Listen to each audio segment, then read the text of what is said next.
Welcome back. On to the latest on Capitol Hill and the FBI record backlog. House Intelligence Committee Chairman Devin Nunes asserting that he has been denied a clean copy of the 2016 FBI Russian probe memo.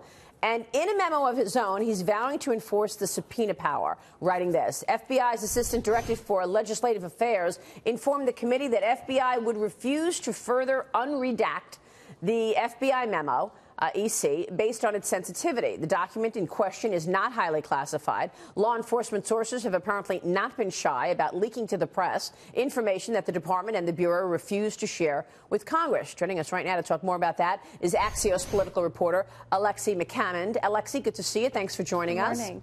So, the Congressman Nunes is setting a deadline of April 11th. With that deadline looming, what are you expecting? They have been stonewalled now for a year.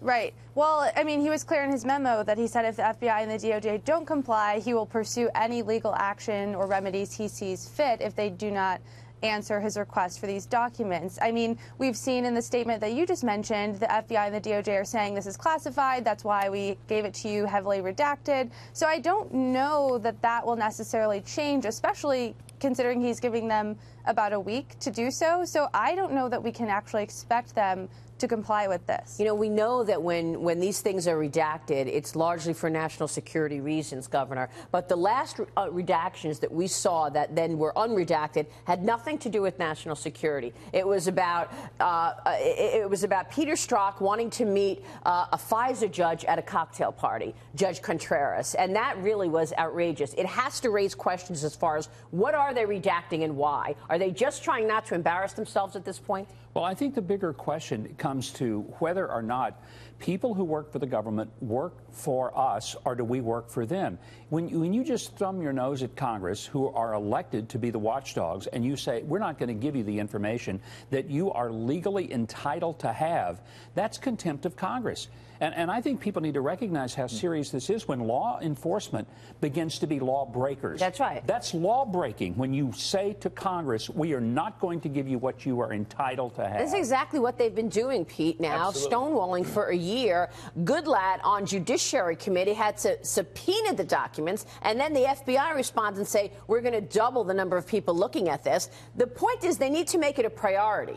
Good for him and Devin Nunes, because Congress is supposed to be a co-equal branch of this government. And if they don't act like one, they're never going to get this information. It's classified. Last time I checked, the chairman of the House Intelligence Committee has about as high of a classification as we have in this country. That's absolutely so right. I don't buy it that it's a national security issue. It's got to be a political issue or a personal or a personnel issue. Yeah. And that's why this is important. And there is a reason that we've seen, what, almost 19 people or 15 people or so either reassigned or fired at the FBI. This is no coincidence. There was clearly something going on at the top of the FBI in terms of bias, Alexi, or worse.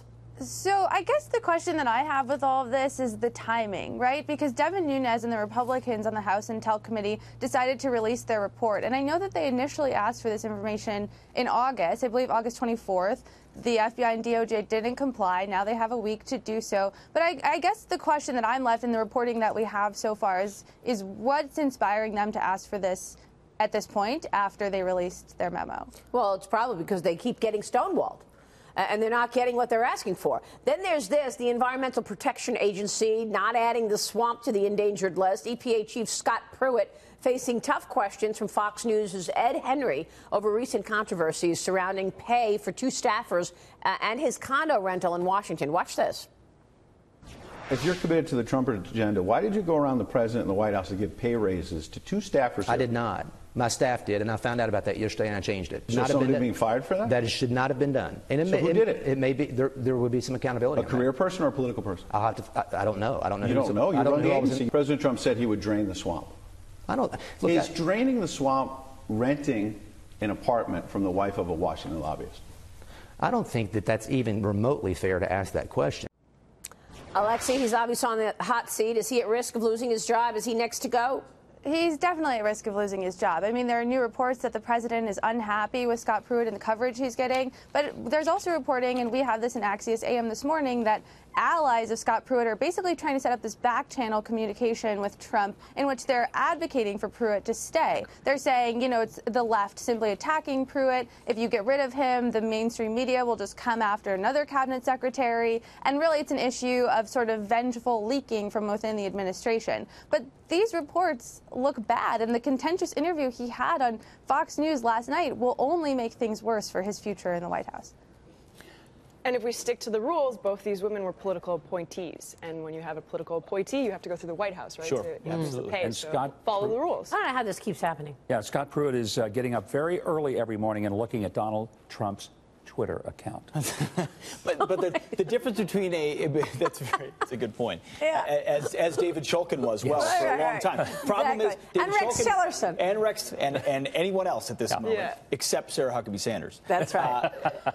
But the thing is, Scott Pruitt has been advancing this president's agenda. That's the difference. That's true. Whereas with someone like David Shulkin, he was at odds with the president. Pruitt's been doing what the president wants, just some unhelpful headlines. Yeah.